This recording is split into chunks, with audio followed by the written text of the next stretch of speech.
오늘 말씀을 읽으시니까 낳고 뭐 정신없이 낳다 보니까 예수님까지 와버렸습니다. 정말 정신없습니다.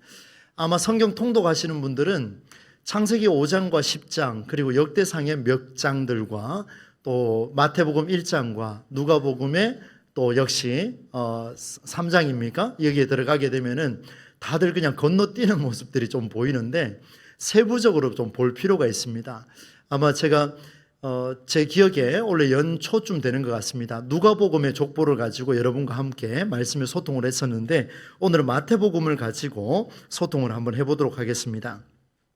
여러분, 우리의 기다림은 헛되지 않을 것이다 라는 걸 증명하는 게 있을까 한번 찾아봤습니다. 찾아보니까 예수님이 태어난 과정을 좀 알고 싶었어요. 그래서 보니까 마태복음 1장에 대선언이 나옵니다. 아브라함과 다윗의 자손 예수 그리스도의 계보라, 바로 이렇게 표현하면서 예수님께서 태어나신 것은 헛되지 않은 것이다, 우리의 기다림 또한 헛되지 않은 것이다, 이렇게 증명을 하면서 시작을 했습니다. 그런데 이 족보는요, 여러분 아마 집에 족보를 가지고 계시느냐 모르겠는데 이 족보는 딱딱한 것처럼 보이지만 사실은 딱딱하지가 않습니다. 이따가 말씀을 드릴 텐데요, 얼마나 하나님께서 신실하게 약속을 이루어 왔는지를 보여주는 게 바로 이 본문의 내용입니다. 저는 이 마태복음 1장 1절로 17절까지의 말씀이 저와 여러분에게 오늘 성령께서 감동을 주셔서 우리에게도 기다림의 의미를 다시 한번 새기는 찬양 예배가 되기를 간절히 소망합니다. 여러분, 말씀의 전개를 이렇게 한번 해보겠습니다. 제가 계보라는 용어를 안 쓰고 우리에게 익숙한 족보라는 용어를 쓰겠습니다. 족보를 기록한 목적이 무엇일까? 그러면 그 목적에 따라서 이 1절부터 17절까지 나올 테니까 이 전체의 내용이 그러면 어떻게 해석되는지를 한번 보겠습니다. 이전의 해석에 갇히지 않으려 합니다. 그게 뭐냐 하면은 오늘 본문에도 숫자가 14대, 14대 이렇게 해서 14라는 숫자가 등장을 해요. 그래서 이 14라는 숫자가 7이라는 숫자와 더불어서 완전수다, 이런 해석들이 참 많은데 여러분, 숫자에 매이면 지금 굉장히 곤란해집니다. 그래서 숫자에 매이지 마시고 오늘은 말씀의 본문으로 들어갈 겁니다. 그리고 마지막에는 이 족보가 얼마나 광활한지, 얼마나 넓은지를 한번 보도록 하겠습니다.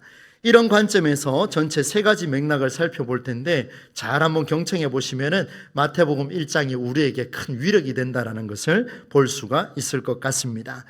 성경 마태복음을 저자가 누구냐 하면은 마태입니다. 이름이 마태인데요, 이 사람은 누구에게 이 글을 썼냐 하면은 어쩌면 오늘 우리처럼 이렇게 신앙생활을 잘하고 있는 사람들한테 주는 그런 메시지였습니다. 사복음서 전체가 예수님에 대한 이야기를 다루고 있지만 특별히 말씀을 잘 알고 암송하고 외우는 사람들, 소위 신앙이 깊다라고 말하는 사람들에게 주는 그런 메시지가 본문에 나와 있습니다. 그가 사용하는 용어들을 보면은요, 1장부터 28장까지 상당히 율법적인 용어들이 많이 등장을 합니다. 아마 읽어보셨을 때도 딱딱하겠다라는 생각이 드실 것 같아요. 그리고 또 한 가지 특징이 뭐냐면 구약 성경에 있는 바로 이 39권에 들어있는 구약 성경의 내용을 예수님에게 맞추어서 인용을 하는데 몇 차례 인용을 하냐면 130회 이상 인용을 합니다. 굉장히 많은 시간을 할애를 하고 있습니다.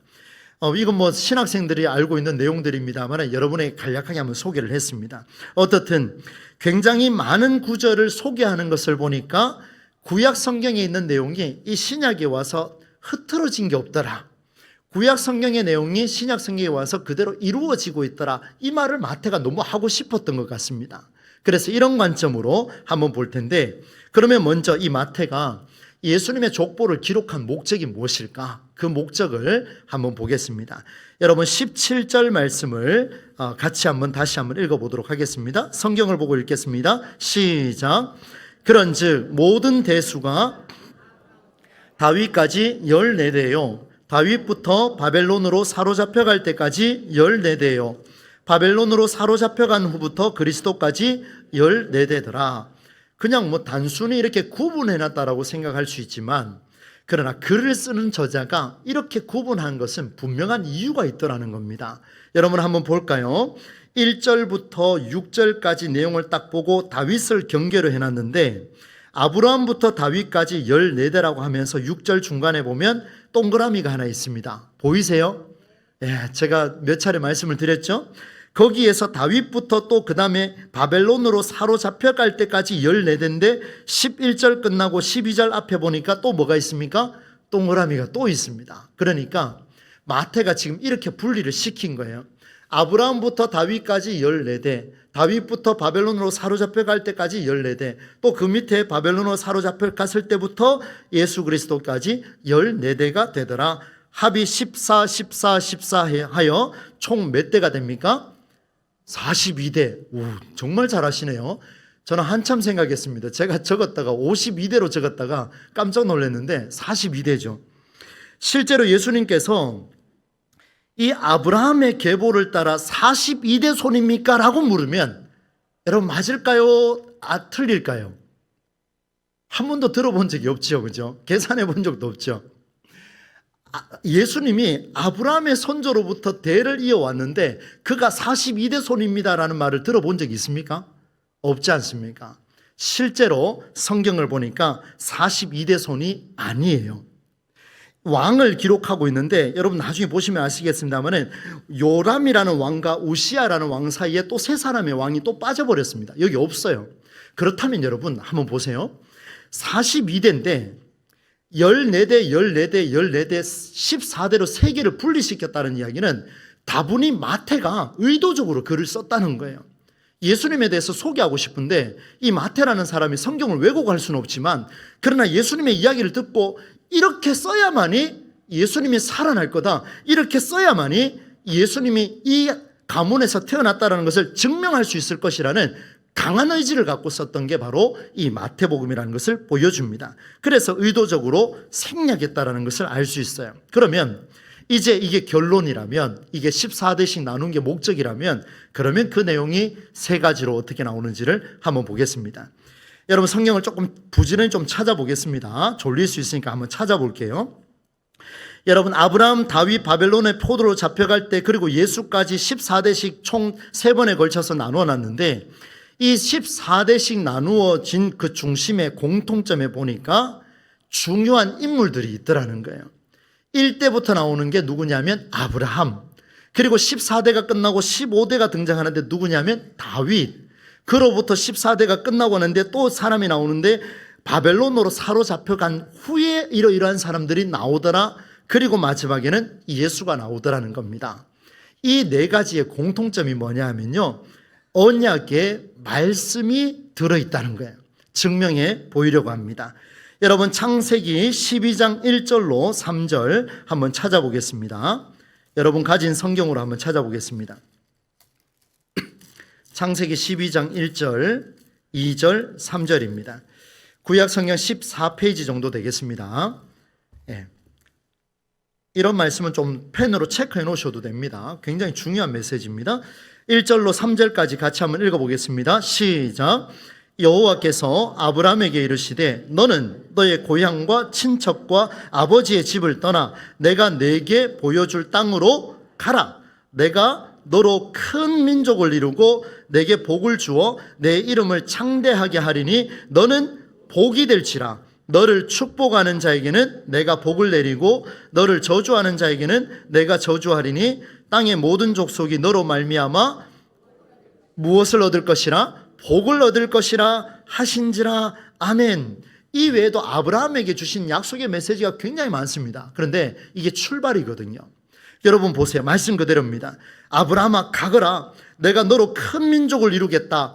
여러분 마태복음 1장 1절에 나오는 아브라함과 다윗의 자손 예수 그리스도의 계보라.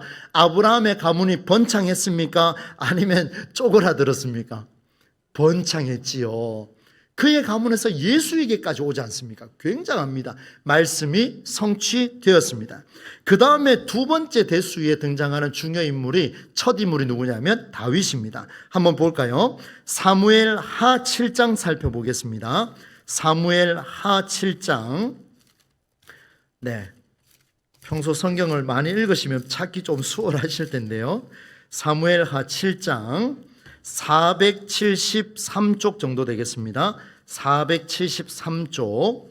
사무엘 하 7장 11절로 길게 안 읽겠습니다. 13절까지만 읽도록 하겠습니다.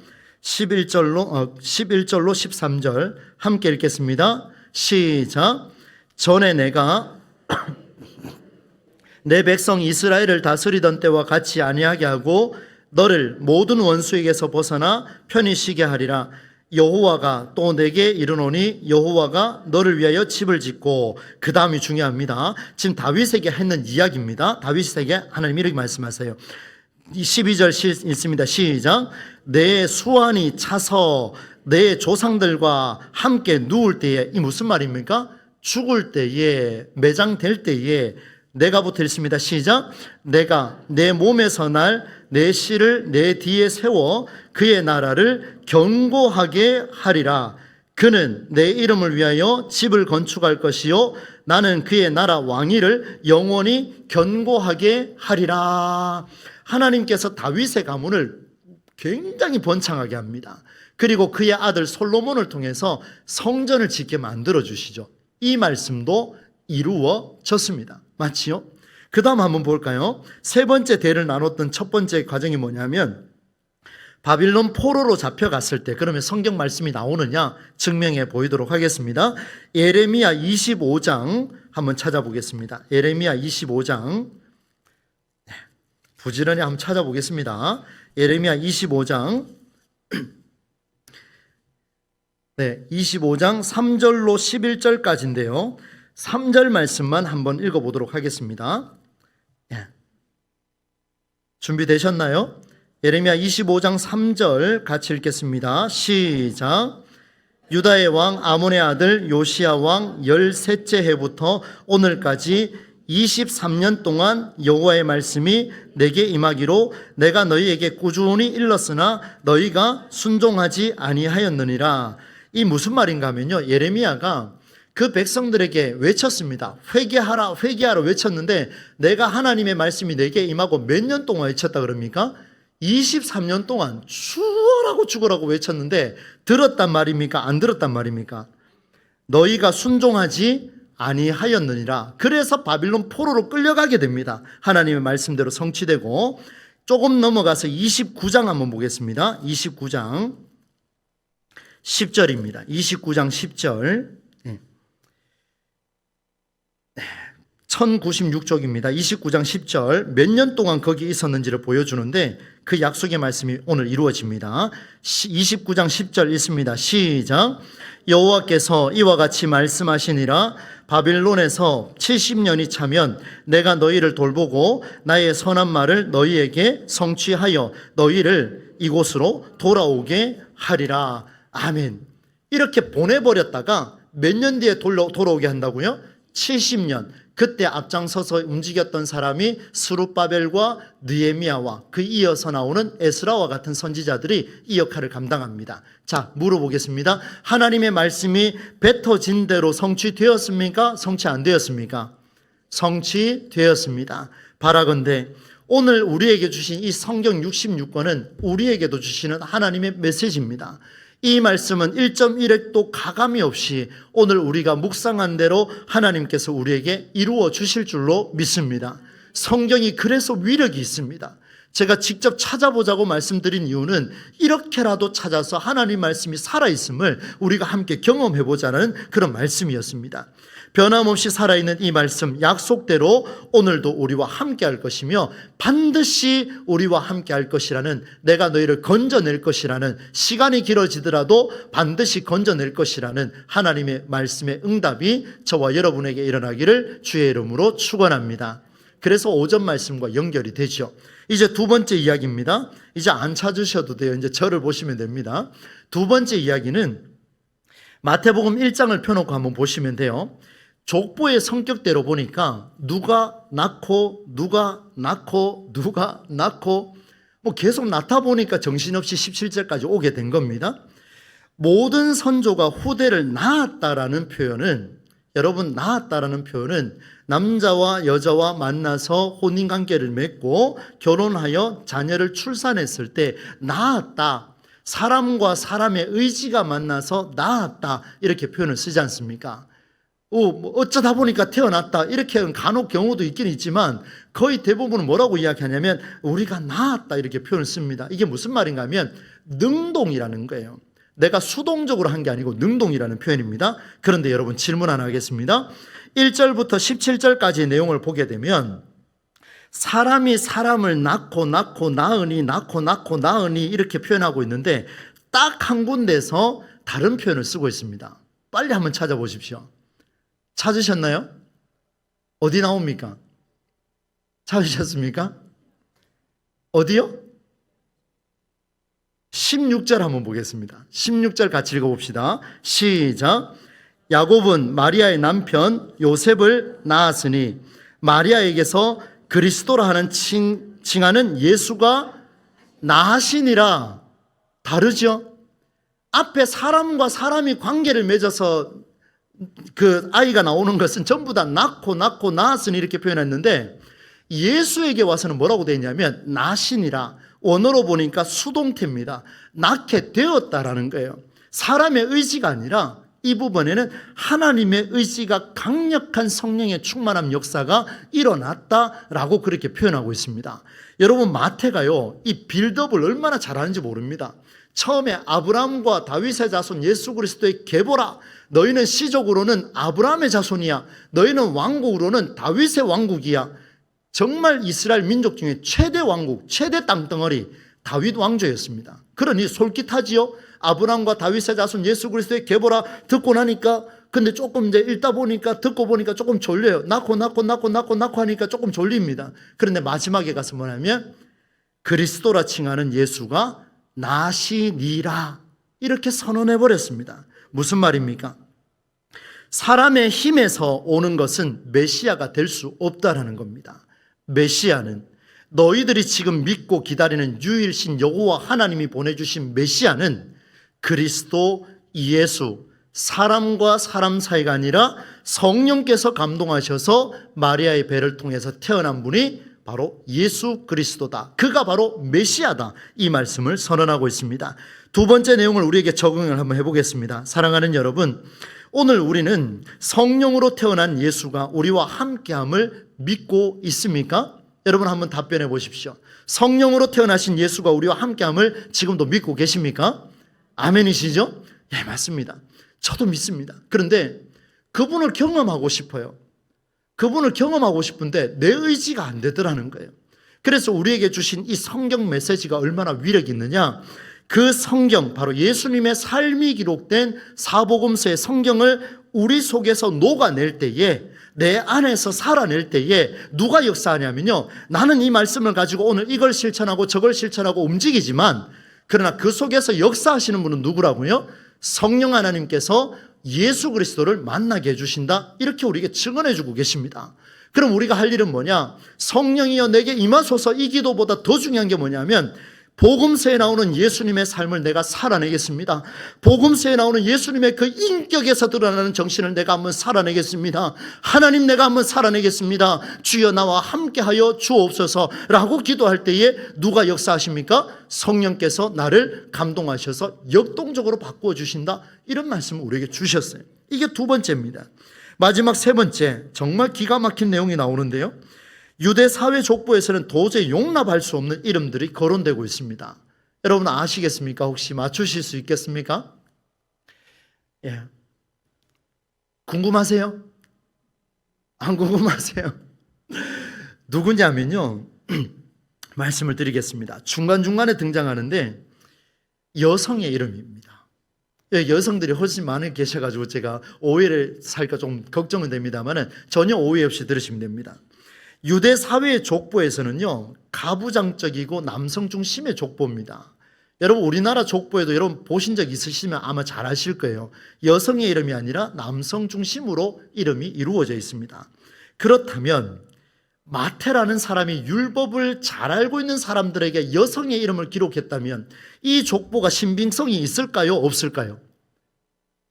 신빙성이 있을까요? 없을까요? 여러분 다시 한번 물어보겠습니다.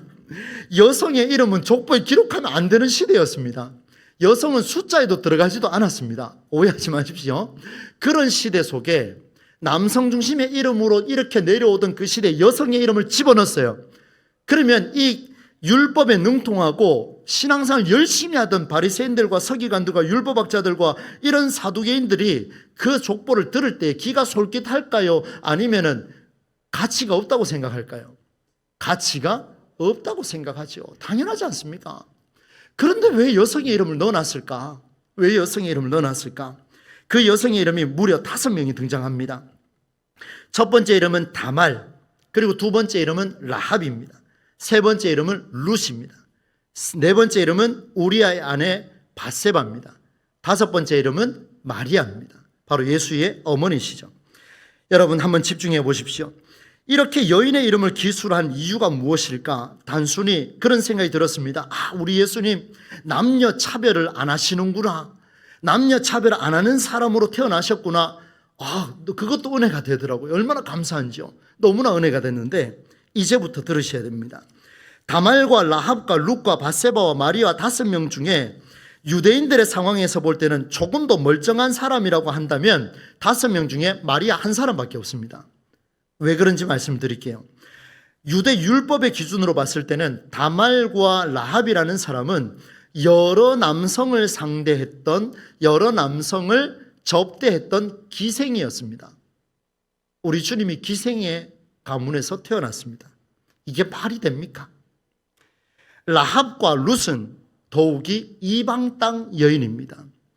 이방 여인이 예수님 앞에 와서 예수님 그 밥상에서 떨어지는 부스러기라도 먹게 해주십시오. 얼마나 간절했으면 이런 기도를 했겠습니까? 그렇게 간청을 했지 않습니까? 여러분 유대 사회에서는 이방 여인이라 그러면 조금 제가 직언을 하겠습니다. 오해 없이 들으십시오. 개처럼 여겼습니다. 정말 미물 같은 그런 동물로 여겼습니다. 그런데 한번 보세요. 이 족보에 지금 나오는 거예요. 얼마나 귀한 일입니까? 바세바, 이 사람 멀쩡할 것 같습니까? 다윗이 군대 장관 우리의 아내, 그가 바세바입니다. 바세바를 간음을 해서 그렇게 취한 여인이 바세바입니다. 우리 주님이 이런 가문에서 태어날 수 있습니까? 나올 수 있습니까? 불가능하지 않겠습니까? 어떻든 마리아를 제외한 4명의 사람은요, 이스라엘의 율법 기준에서는 절대로 족보에 올라가면 안 되는 그런 여성들의 이름이었습니다. 그러면 마지막 마리아는 어떻습니까? 마리아, 여러분 마태복음과 누가복음 찾아보시면요, 가난해도 이렇게 가난할 수가 없습니다. 우리 주님 좀 부잣집에 태어나셨으면 얼마나 좋을까 그런 생각해 봅니다. 너무나 가난해요. 얼마나 가난했느냐? 남편 요셉과 도망을 치다가 갈 데도 없어가지고 누구한테 구걸도 못하니 어디를 들어갑니까? 마구간에 들어갑니다. 그리고 거기서 예수가 태어나지요. 사회적 지위도 없었습니다. 가난해도 그렇게 가난할 수 있을까? 남편 요셉은요, 더없이 불쌍한 존재였습니다. 유대 사회에서는요, 이 계급 사회가 있었습니다. 직업에 따라서 그 계급 사회에서 천민에 속했던 사람이 요셉이었습니다. 그러면 말 다 했죠. 우리 예수님이 여기에 지금 기록됐다라는 게 얼마나 참 비참합니까? 그런데 여러분, 그래서 위력이 있습니다.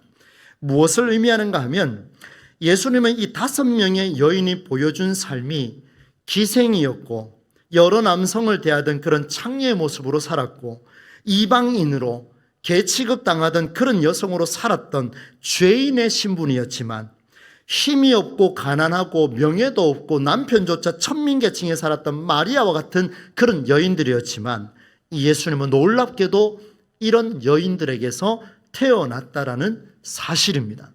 단순히 남녀 차별을 없애라는 시대적 충고가 아닙니다. 여러분, 기독교는 기독이라고 부르는 그 이름 안에 예수 그리스도를 상징하고 있습니다. 예수님께서 강조한 기독교는 남성이냐 여성이냐 의인이냐 죄인이냐 이방인이냐 유대인이냐 어른이냐 아이냐 병들었냐 멀쩡하냐 가난하냐 부하냐 직분 있냐 없냐 새가족이냐 아니냐 죄인이냐 아니냐 잘 배웠냐 아니냐, 우리 예수님께는 이런 기준 자체가 없습니다. 오늘날 한국교회는 너무나 부패해도 부패했습니다. 너무나 많은 기준이 이 대림절 기간에도 곳곳에서 일어나고 있습니다. 여러분 생각을 한번 해보십시오. 우리 주님이 역사하셨습니다.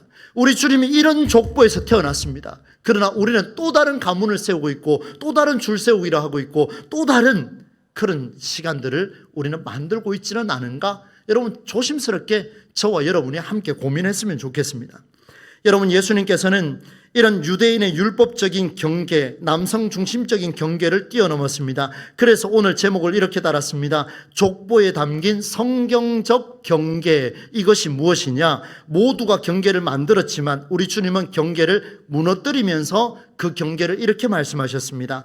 가장 낮은 자, 소외된 자라 할지라도, 그가 기생이라 할지라도 나는 그를 사랑한다. 나는 그를 만나기를 원한다. 나는 그와 함께하기를 원한다. 이 말씀 우리에게 주고 계십니다. 우리는 기독교인입니다. 예수님을 믿는 자들이죠. 그렇다면 예수님의 이름으로 권면드립니다. 오늘 우리 동부제일교회 소속되는 우리 모든 성도님들은 편견과 차별은 우리에게 어울리지 않는 이름이 될 수 있기를 축복합니다. 편견과 차별, 네가 이렇게 살았느냐 말았느냐, 이걸 말하는 게 우리의 기준이 될 것이 아니라는 것을 말씀해 주고 있습니다. 사랑하는 성도 여러분, 쉽지 않을 겁니다. 쉽지 않을 거예요. 유대인들도 쉽지 않았습니다. 예수님 오셔서 그렇게 외쳐도 아직도 메시아를 기다리고 있는 거 보면 2000년 뒤에도 쉽지 않습니다. 우리도 쉽지 않을 겁니다. 살아온 인생과 대한민국의 문화, 유교 중심주의, 유대인의 역사, 모두 성경의 기독 정신만큼 지구를 품을 수 있고 우주를 품을 수 있는 문화와 역사는 이 시대에 아무것도 없습니다. 이 시대에 지구를 품고 우주를 품을 수 있는 유일한 근거는 오직 예수 그리스도, 기독 정신밖에 없습니다. 할렐루야! 이것밖에 없습니다. 사랑하는 여러분, 제가 오후 시간에 조금은 강조를 드립니다. 정말 이 사실을 우리의 가슴에 좀 새겼으면 좋겠습니다. 만일 우리가 이러이러한 이유로, 저러저러한 이유로 차별하고 있다면 한번 들어보세요. 우리는 세상에 와서 성인으로 살아낸 예수를 인정할 뿐, 예수 그리스도의 족보에 나타난 성경의 정신은 간과하고 있는 신앙인은 아닐까? 이것이 오늘 우리에게 주시는 물음입니다. 한 번 더 말씀드립니다. 우리가 이런저런 생각으로 차별하고 편견을 가진다면 우리는 세상에 와서 성인으로 살아낸 예수를 인정할 뿐, 예수님의 그 족보에서 드러난 성경의 정신은 우리가 간과하는 그런 신앙인에 그치지 않을까? 이것이 마태가 기록한 14대로 나눈 이유였습니다. 말씀을 정리해 보겠습니다. 오늘 3가지를 살펴봤습니다. 오늘 저는 이 족보를 보면서 얼마나 이 모든 세대가 이해할 수 있는 열린 족보인지를 발견하게 됐습니다. 이 족보가 기생이 봤을 때도 위로가 될 겁니다. 이 족보가 이방인이 봤을 때도 위로가 될 겁니다. 이 족보가 어린아이든 어르신이든 병약한 자들 누가 봐도 위로가 될 것입니다. 그 이유는 병들고 찌들어져 있는 소위 동물 취급받았던 그 여성들에게서 태어난 그 모습만 봐도 위력이 있다는 사실을 보여주었죠. 열린 족보를 발견하게 된 첫 번째 이유가 14대로 나눈 3번째 단락에 나오는 아브라함과 다윗, 그리고 바벨론으로 사로잡혀 갔을 때에 돌아오기까지 모두가 성경의 말씀대로 성취되었다라는 사실입니다. 70년 짧지 않습니다. 굉장히 깁니다.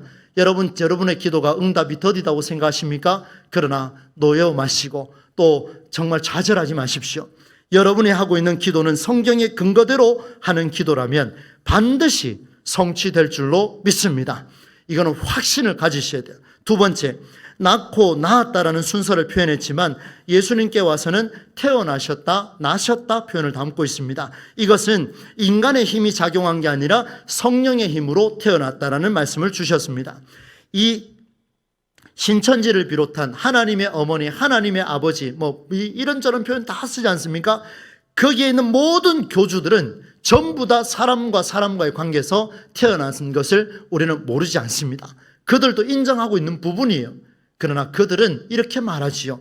사람과 사람 사이에 태어났지만 그러나 하나님이 보낸 사람이다, 이렇게 표현하지만 우리는 아주 독특한 방식입니다. 우리는 사람과 사람 사이에 태어난 사람을 믿는 게 아니라 사람의 배에서 태어났을지라도 성령의 감동하심으로 예수가 우리에게 오셨다라는 것을 증언하는 살아있는 종교가 우리 기독교인 줄로 믿습니다.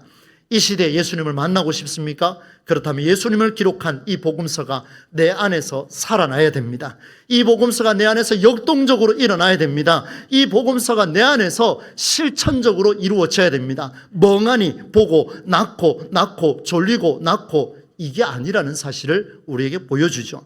마지막, 다말과 라합과 룻과 밧세바, 마리아, 이 여인의 이름들 정말로 위대한 이름입니다. 이 여인의 이름이 없었다면 어쩌면 여기 있는 저와 여러분은 예수님의 자손이라고 말하기가 부끄러울지도 모르겠습니다. 남녀 차별을 극복하는 차원보다 훨씬 더 깊은 이 이야기, 여전히 차별하고 있다면 우리는 예수님의 족보에 나와 있는 성경의 정신을 무시하는 것이 아닐까 조심스럽게 이렇게 질문하며 오늘 말씀을 맺으려고 합니다. 사랑하는 우리 동부제일교회 성도 여러분, 대림절 두 번째 주일입니다. 오늘 이 세 가지가 저와 여러분에게 말씀 가운데서 살아나서 이번 한 주간도 차별 없이 편견 없이 말씀이 이루어지고 성령의 충만한 역사로 살아가는 저와 여러분의 삶이 되기를 우리 주 예수님의 이름으로 축원합니다.